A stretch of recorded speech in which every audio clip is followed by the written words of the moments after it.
Este año se cumplieron 25 años del rescate a los rehenes de la residencia del embajador de Japón por un grupo valiente de comandos, donde estaba el entonces coronel Luis Alatrista, hoy general en situación de retiro.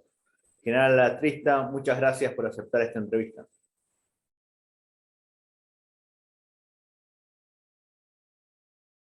Buenas tardes. Gracias por la invitación a su disposición, a los requerimientos que tenga. ¿Qué nos puede decir de la conformación de este que tenía el objetivo de rescatar a los rehenes de la embajada, estos 72 rehenes que felizmente fueron rescatados? Lamentablemente luego uno perdería la vida, que es el doctor Justi. ¿Qué nos puede decir de los momentos previos a la conformación de este grupo comando tan exitoso? Bien, recordemos que la noche del 17 de diciembre del 96, siendo las 20:23, este grupo terrorista del MRTA, al mando de Serpa Cartolini, toman por asalto la residencia de la Embajada de Japón en circunstancias que se llevaba a un evento por motivo del nacimiento del emperador Akihito. Habían aproximadamente 800 o más invitados en ese momento que los terroristas ingresan por la casa de una ONG alemana, sorprendiendo al vigilante, brechan la pared contigua a la residencia, hay una explosión fuerte, donde los invitados creen que es un coche bomba. Todavía estaban frescos los coches bombas que hacía sendero luminoso, y el MRTA también. Bueno, de esa manera sorprenden, ingresan, rodean a los invitados. Inicialmente pensaron que era la seguridad de la embajada. Creyeron que era un coche bomba. Al verse rodeados, esa es la seguridad de la embajada, pero se llevaron una ingrata sorpresa al ver en el rostro. Ellos se adelantaron al COVID-19, tenían una capucha en el rostro que decía MRTA. De esa manera toman la residencia esa noche del 17 de diciembre del 96.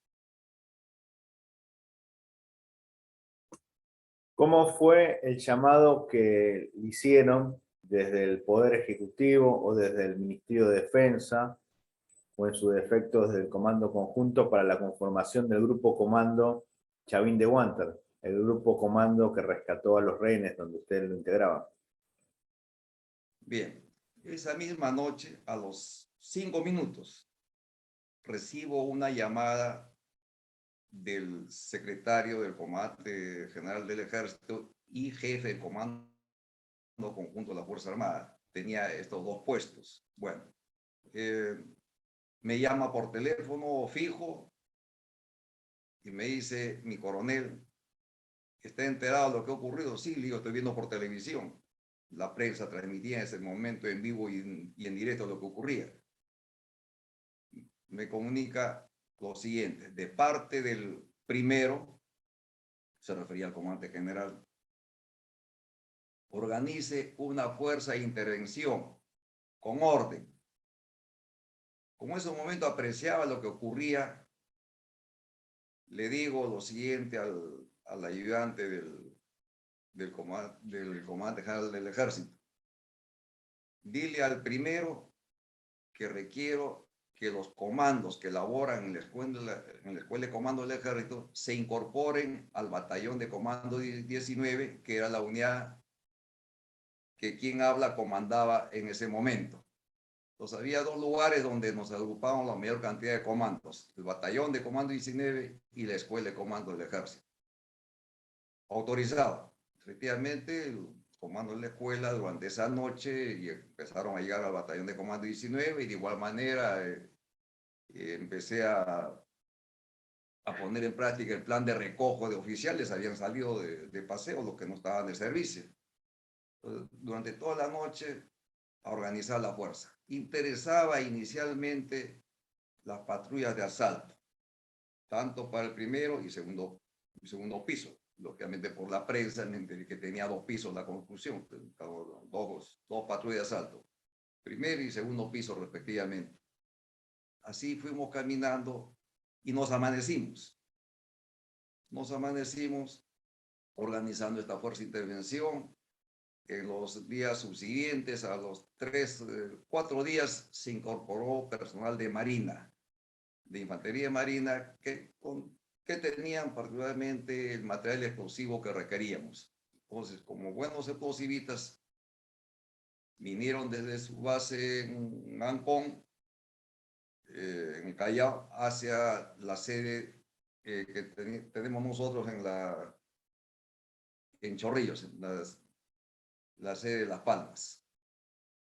Bueno, así empezamos a trabajar con la fuerza inicial, acomodándola o adecuándola al objetivo en el cual íbamos a actuar. Una pregunta general de los comandos, tanto usted como el jefe de los comandos, William Zapata y Astudillo, fueron veteranos, o mejor dicho, son veteranos de la guerra del CENEPA. ¿Cuántos comandos que actuaron en el rescate fueron participantes, combatientes en la guerra del CENEPA? Pues éramos aproximadamente 25. No era que hubo un llamado a los comandos en forma pública, no, esto tenía que manejarse en forma reservada. En ese momento se iba a contar con lo que laboraba en la escuela y el batallón de comando 19. Pero, bueno, ya que toca el tema, esa madrugada del 18 de diciembre, o sea, al día siguiente de la toma de la residencia por los terroristas, en la guardia del batallón de comando 19 se me presenta el comando Valer. Él no laboraba ni en la escuela ni en el batallón, él estaba de alumno en la escuela de guerra del ejército. Y se presenta esa madrugada a las 5:30 de la mañana, ya estaba Valer en la guardia del batallón. Al verlo le digo, Chisito, ¿qué haces acá? Tenía como apodo la chapa de Chisito. Se me acerca, me saluda, me dice, el comando se la huele. Quiero participar en todo lo que estén planeando. Pero va a ser difícil mantener la cubierta, estás de alumno. No hay problema para un comando. Efectivamente, lo aceptamos. Hombres de la calidad del comando Valer requeríamos, por supuesto, en la fuerza. Y lo pusimos como jefe del grupo de seguridad. Adrede, como para frenarlo un poco, porque él quería integrar asalto.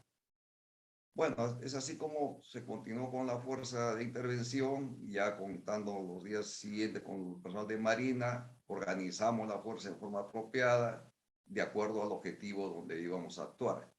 Pero paralelo a esto, hay que recordar que el gobierno trazó una estrategia integral que contemplaba una salida pacífica, para lo cual se formó una comisión de garantes que la presidía el ministro Palermo, el ministro de Educación, y la integraba el monseñor Cipriani, que era arzobispo de Ayacucho, el embajador de Canadá, un representante de la Cruz Roja y el representante de la Embajada de Japón. El embajador estaba de rehén. Bueno, esta comisión de garantes, su objetivo era convencer a los terroristas que desistan de su actitud, que liberen a los rehenes de una forma pacífica, buscando varias salidas. Una de ellas, porque el expresidente Fujimori también contribuía con esta labor de la Comisión de Garantes, viajó al extranjero a varios países, entre ellos Cuba, y Fidel Castro aceptó recibirlos. Esto le comunicaron a la Comisión de Garantes para que haga conocer al mando terrorista. Tuvo conocimiento del mando terrorista de esta salida. Pero ellos hacían su comentario. Debo señalar que ya a estas alturas se había introducido micrófonos. Entonces sabíamos lo que hablaban, lo que comentaban los terroristas, como los propios rehenes. Y él decía, los estamos tonteando, de aquí no vamos a salir. Vamos a cumplir la tarea por la cual hemos tomado por asalto esta residencia, a fin de que el gobierno libere a 458 compañeros, para nosotros, delincuentes terroristas del MRTA. Y pedían un impuesto de guerra y que el gobierno cambie el modelo económico. Ese era el pedido que hacían estos terroristas. Inclusive habían designado al primer rehén al cual iban a eliminar, que era el canciller Tudela. Bueno, de esa forma era como presionaban al Estado. General, una pregunta. ¿El grupo terrorista era gente que tenía preparación militar, preparación en combate? Porque quizás para generar simpatía después se dijo que era un grupo de jóvenes idealistas que no tenían tanta preparación, o era un grupo bastante avesado en enfrentamientos. ¿Cómo lo cataloga? Bueno, no eran pues Boy Scouts los que entraron, era gente seleccionada para esta tarea. Eligieron, fue gente mayormente, algunos de la selva, que soportan este tipo de encierro cuando se meten, voy a decir, en la selva, es lo que están en el campo, pero tienen esta capacidad de resistencia. Eligieron al personal con el que iban a entrar. Serpa Cartolini, recordemos que era pues era el principal o el especialista en los secuestros. En su haber había pues, cientos de secuestros que había hecho el MRTA a empresarios para extorsionar o sacarle dinero, y cuando sí que salían con vida, normalmente salían muertos, sí que salían con vida, era una piltrafa humana. Recuerdo a un empresario que había sido gerente del canal de RPP, el programa del Perú, Delgado Parker. Delgado Parque. Él indicaba que salió como una piltrafa humana. Él indicaba que cada vez que se acercaba a esa denominada cárcel del pueblo, que eran unos huecos de 4 o 5 metros de profundidad por 2 o 3 de ancho, nada más, él ya escuchaba los pasos y la voz de Serpa. Bueno, se componía totalmente. No voy a decir que lo que ocurría a este empresario. Era, como yo, un especialista en tortura, especialista en secuestros. Justamente fue el que comandó a este grupo, el MRTA, seleccionado para tomar la residencia. Bueno, entonces, continuando con la estrategia del Estado, buscaba esa salida pacífica. La nuestra, la otra alternativa, que era la solución militar, era totalmente reservada. Esto lo manejábamos con el mayor secreto, la mayor discreción posible. Y nuestra intervención dependía de los resultados de la salida pacífica a cargo de la Comisión de Garantes. Entonces, sí, no, bueno, si fracasaba por la intransigencia de los terroristas, se procedía a la intervención militar. Ya había pasado buen tiempo, mientras hacía su labor la Comisión de Garantes, nosotros también hacíamos nuestras propias tareas, basado a las informaciones que venían sucediéndose o las ocurrencias que ocurrían, valga la redundancia, hacíamos los reajustes del plan de operaciones. Como por ejemplo, habíamos apreciado que ingresar por aire descartamos completamente, porque la prensa ya había alquilado los techos de la casa aledañas a la residencia en la calle Edison y Barcelona. Inclusive alquilaron todo un edificio. Entonces, nuestra aproximación aérea había sido detectada. General, una consulta. La residencia, si bien está en un territorio físico que es peruano, adentro de la residencia hay la inmunidad diplomática, que es territorio japonés. ¿Japón en algún momento ofreció ayuda militar en el caso de que sea requerida? ¿Qué se sabe al respecto?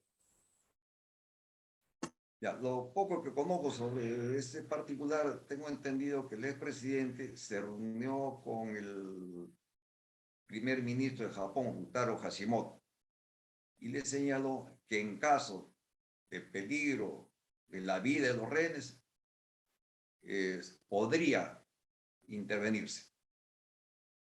A lo cual considero que el primer ministro de Japón estuvo de acuerdo, mientras, como usted muy bien lo dice, no se podía ingresar así nomás. tuvo conocimiento de esto el primer ministro Ryutaro Hashimoto. Y otro tema interesante es la réplica de la embajada. ¿Esto fue idea de ustedes los comandos o del poder político, replicar la residencia? Justamente le estaba explicando que en la apreciación de situación que hicimos los tres coroneles, y también nos hemos reunido con el expresidente en 5 o 6 oportunidades. La primera reunión que tuvimos fue la noche del 24 de diciembre, bueno, el día anterior a Navidad. Ahí nos amanecimos viendo algunos aspectos. Fue nuestra primera reunión con el presidente. Bueno, como digo, habíamos apreciado que por aire ni hablar, por superficie había riesgos de activar una trampa explosiva. Habían tenido información que habían colocado trampas explosivas en diferentes lugares, puertas, ventanas, en el área de los jardines interiores de la residencia, no sé, que llevó a cabo la reunión. Entonces, si el comando que se plazara a activar una trampa, alertar a los terroristas, le damos tiempo suficiente para eliminar a los rehenes. Bueno, apreciando esta situación, ¿y por dónde más seguro? Por aire, ni hablar. Por superficie hay riesgo. ¿Por dónde más seguro? Por abajo. Entonces, esta fue una decisión, vamos a decir, colegiada. Muy bien, vamos a ir por abajo. Que está bien, somos comandos, pero no somos mineros. Entonces, se decidió hacer los túneles trayendo una cuadrilla de mineros debidamente organizada, pero no podía pues, convocarse cuadrilla de mineros para tal cosa, ¿no? Entonces, puso una cubierta que había habido el derrumbe de una mina en Puno y se necesitaba una cuadrilla organizada para rescatar esos mineros. Efectivamente, se trajo de una parte de Ayacucho y la otra parte de Cerro de Pasco esta cuadrilla de mineros, y la recogimos en la pista de aterrizaje de Jauja, en un avión Antonov del ejército, con destino a la pista de Las Palmas de la Fuerza Aérea. Ahí en un ómnibus de mi batallón lo recogimos los mineros de frente a un ambiente en la sede del batallón de comando 19 y se les dijo para qué habían venido. Señores, lo de Puno es un cuento, ustedes han venido para esto. Se le va a pagar muy bien, por supuesto que se le abrieron los ojos porque nunca habían recibido tan buena paga. Y bueno, escriban una carta a su familia y envíen el dinero que crean necesario para que no los molesten por un buen tiempo. Así fue. Y de inmediato se los llevó a las casas aledañas a la residencia que ya se habían alquilado. La misma noche que entraron los terroristas, esa misma noche tomamos la casa de la ONG alemana por donde ingresaron. Y luego alquilamos las 4 casas contiguas que están en la parte posterior de la residencia, limitaban con la residencia, menos la casa número 5, que como recuerdo era una viejita, una alemana, que había señalado que había estado en la Primera y Segunda Guerra Mundial y que no quería mudarse, estaba cansada de mudarse. Pero no se preocupe, yo voy a tener la boca bien cerrada. Y una pregunta, ¿cómo hicieron para evitar el cerco periodístico? Porque recordemos que una portada del Diario de la República, algunos dicen que pudo haber puesto en peligro la brillante operación militar. ¿Cómo se podía hacer esta operación secreta sin los ojos de la prensa? Ya, voy a llegar a esa parte.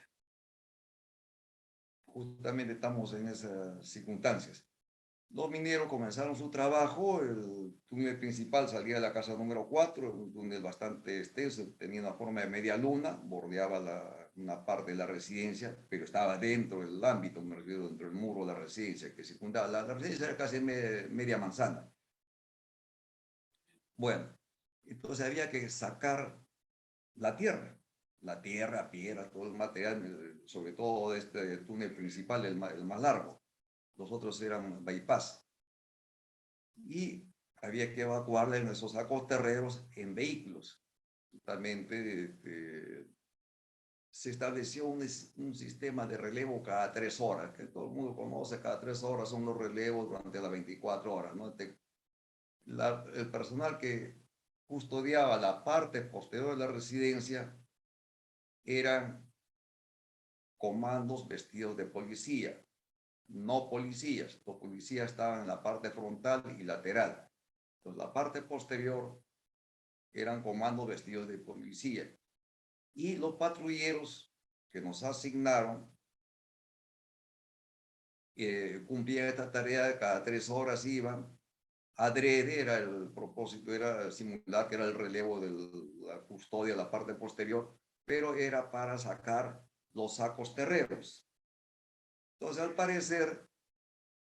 parecer, este medio de información, bueno, concretamente la República, se percató que esos patrulleros entraban, bueno, bien levantaditos, y cuando salían, esta casa tenía estacionamiento interior, salían medio sentaditos.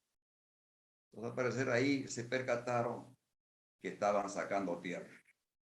Dedujeron. Y en primera página publicaron el túnel existe, con mala intención. Porque si hay un poco de ética periodística, bueno, voy a atentar contra la vida de los rehenes, o voy a hacer que fracase la operación. No tuvieron ningún reparo y sacaron de esa forma la información. Respondiendo Después a su pregunta. de esta exitosa operación, que es admirada por el mundo entero, se decía que hubo ejecuciones extrajudiciales, trataron de enlodar el trabajo valioso y valiente de ustedes los militares. ¿Qué nos puede decir de esta campaña sucia que recibieron los valerosos comandos? Mire, esto ya ocurrió en el gobierno de transición, o sea, el 2000 para adelante. En el gobierno de transición, recuerdo si fue el 2001, llegó una carta de un RN Ogura y de Taca Ogura, que escribió que vio y escuchó tal cosa, sin ninguna prueba. En vez de que esa carta, voy a decir, la botaran al tacho de basura, le dieron trámite, le dieron crédito. Y ahí comenzó la investigación, esta persecución judicial que nos hicieron durante más de 15 años. Pero nadie lo investigó a este Ogura. Este Ogura era el que tomaba cafecito con Serpa. Quizás uno o dos rehenes más se habían congraciado con los terroristas para que si ocurriera algo, a ellos no le pasara nada. Estos terroristas no entraron ciegos. Se descubrió en la misma casa de la ONG una maqueta que tenían de la residencia. ¿Quién les dio esa información? Por deducción les dio Ogura. Era comunista, también creo en Japón tiene sus rojos. Entonces facilitó la información a los terroristas, como repito, no entraron ciegos a la adivinanza, no, sabían perfectamente por dónde iban a entrar y cómo iban a ingresar y qué cosas iban a llevar. Y entraron con armamento de guerra, con una mochila llena de explosivos, no con una muda de ropa para cambiarse, no, con explosivos. Pues de que minaron la residencia, la convirtieron en residencia bomba. Bueno, nadie investigó a este rehén Ogura. Y como repito, le dieron trámite a su carta y empezó esta persecución judicial con el apoyo de algunas ONG pro-terroristas, que cuando en el país, el fuero privativo militar nos enjuicia adrede y nos absuelve, bueno, ellos se fueron a la Corte Interamericana de Derechos Humanos, me refiero a las ONGs, y continuó la persecución judicial, donde muchos de los comandos tuvimos que defendernos con nuestro propio bolsillo por el delito de haber rescatado con vida a los rehenes. Ese era el delito. Bueno, le puedo responder a la pregunta ante esta persecución infame, increíble, inaudita. La última pregunta que les quiero hacer, acá en el año 89, terroristas tomaron un cuartel y los militares lo recuperaron valientemente y también sufrieron persecución judicial. Esto demuestra que es una campaña orquestada para enlodar a las Fuerzas Armadas. ¿Qué nos puede decir del caso La Tablada, si es que lo conoce? Mire, desde que los 80 que comenzó el accionar terrorista acá, y además me remonto a 1965, en la época de las guerrillas, en la época del Che Guevara. Bueno, también hubo las guerrillas aquí en Perú, en Bolivia, no sé si en Argentina hubo o no.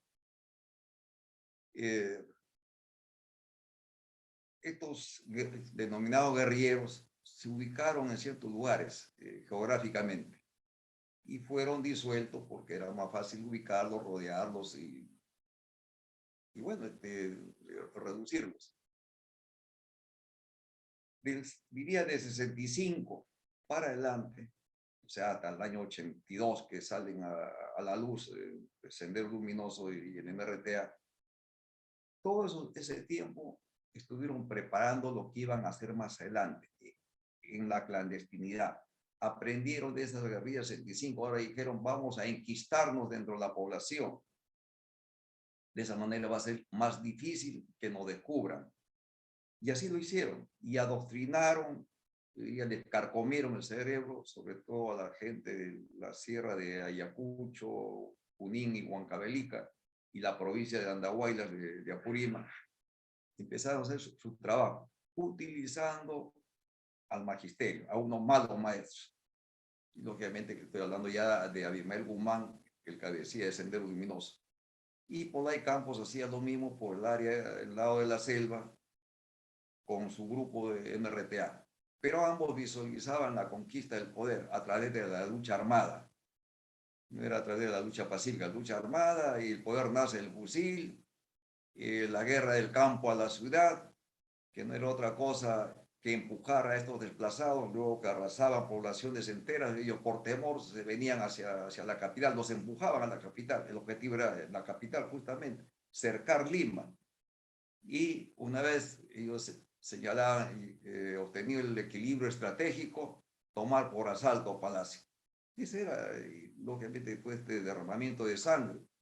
Entonces, ese arrasamiento de poblaciones enteras, voladura de torres de alta tensión, de puentes, de caminos, de líneas férreas, tuvieron al país en zozobra.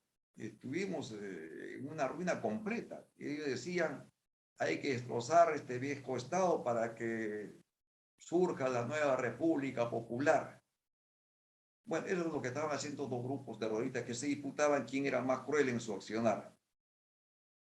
Los soldados, marinos y aviadores impedimos que esto ocurriera, más la policía. Entonces, de ahí viene este odio, voy a decir, a los que impedimos, buscaron meternos a la cárcel judicialmente. Caramba, el primer jefe político militar de la zona en Ayacucho, que fue el general Noel Moral, ya estaba en el retiro, tenía problemas cardíacos, lo iban a meter preso, al enterarse le dio un infarto. Es decir, hay mucho personal militar que hemos sido enjuiciados, hay gente que está en la clandestinidad por culpa de estas ONGs pro-terroristas. Bueno, también ellos se infiltraron en el Estado. Recordemos que el año 2001 crearon la comisión del mal llamada La Verdad y Reconciliación, que no dijo la verdad ni reconcilió a nadie, pero el informe que sacaron era para perseguirnos a los militares. Ese era su objetivo. Cambiaron la historia.